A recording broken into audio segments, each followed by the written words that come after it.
Pasamos entonces del aislamiento preventivo obligatorio al aislamiento selectivo. ¿Esto qué es y cómo va a funcionar? Daniel Palacios es el viceministro del Interior. Viceministro, un gusto. Gracias por estar en Noticias Caracol. Un placer estar con ustedes. Efectivamente, pasamos del aislamiento obligatorio a un aislamiento selectivo y un distanciamiento individual. ¿Qué quiere decir el distanciamiento individual? Es el autocuidado, la autoprotección que debemos tener todos los ciudadanos, porque ahí está la primera garantía para poder proteger la salud, y es ejercer todos los protocolos de bioseguridad propios, como son el uso del tapabocas, el distanciamiento social, el lavado de las manos, todas esas actividades que debemos hacer. Si tenemos síntomas, no exponernos de salir a la calle y no exponer a otros, así como también si tenemos una prueba positiva, cumplir con la cuarentena estricta. Viceministro, hemos recibido un montón de mensajes de televidentes y de personas que acuden a templos, a iglesias y dicen, pero ¿por qué sí pueden ir a restaurantes y por qué hacen pilotos de bares? ¿Por qué se pueden montar incluso en un avión y no pueden ir a cultos religiosos? Bueno, lo primero que te diría con eso es, hoy el decreto que está vigente permite los pilotos de iglesias. Hoy en el país tenemos más de 620 municipios ya con pilotos de iglesia funcionando los servicios religiosos y de culto. Lo que vamos a llegar a partir del primero es que ya no es necesario solicitar el piloto por parte de los alcaldes, sino que esta actividad se entiende abierta, solamente que deben cumplir todos los protocolos de bioseguridad que ya están diseñados para el sector religioso, que son unos protocolos claros sobre el aforo y sobre la forma como se debe operar esta actividad. Alguien que se quiera casar y quiera hacer un matrimonio en una iglesia el 3 de septiembre, ¿puede hacerlo?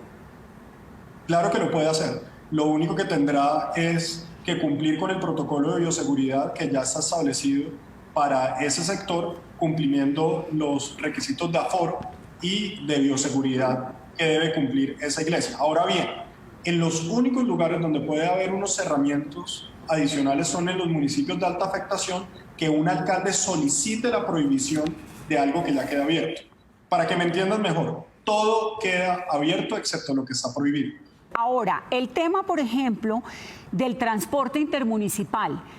¿Cuántas personas pueden ir en un bus, en una flota que vaya a Cali-Bogotá? La flota puede ir llena y en el caso de las familias, si yo me quiero montar en un carro con toda mi familia, 5 personas, para ir a Girardot, por ejemplo, ¿podemos hacerlo a partir del 1 de septiembre? Bueno, entonces lo primero que hay que decir ahí es, a partir del 1 de septiembre queda activado plenamente tanto el transporte intermunicipal como interdepartamental y las vías nacionales para el transporte tanto público como privado. En el transporte público, el Ministerio de Transporte tiene unas regulaciones, unos protocolos de bioseguridad que establecen que dentro de esto se debe aún garantizar el distanciamiento social, y por eso hay unos protocolos en cuanto a cupo de las personas que pueden estar adentro de un bus o adentro de un taxi. En el caso del transporte privado, siempre y cuando sea núcleo familiar o sean las mismas personas que habitan una casa, no tiene ningún límite frente a las personas que van dentro del vehículo y que se podrán desplazar a cualquier parte del territorio nacional. No puede ir al bus lleno. Ahora, los restaurantes, ¿los menores de 14 años pueden ir a restaurantes o no? Bueno, ahí son dos preguntas diferentes. Lo primero que hay que decir es, los restaurantes que ya vienen operando en más de 670 municipios en el país a través de pilotos, el 1 de septiembre pueden operar de manera tranquila, siempre y cuando, nuevamente repito, cumplan con los protocolos de bioseguridad que ha establecido el Ministerio de Salud para esa actividad. En cuanto a los menores de edad, hay un artículo dentro del decreto que habla del comportamiento ciudadano. Ese artículo será desarrollado a través de una resolución por parte del Ministerio de Salud que establecerá para las poblaciones de mayor riesgo, y cuando hablamos de poblaciones de mayor riesgo nos referimos a las personas que tengan morbilidad, que tengan una preexistencia, mayores de 70 años y menores de 14 años, cuáles son las restricciones que tendrán en todo el territorio nacional. Bueno, eso entonces viene después en el decreto del Ministerio de Salud. Es importante saberlo porque es difícil de entender cómo los niños pueden ir al colegio, pero no pueden ir a restaurantes, por ejemplo, ¿no? Queda uno con esa inquietud.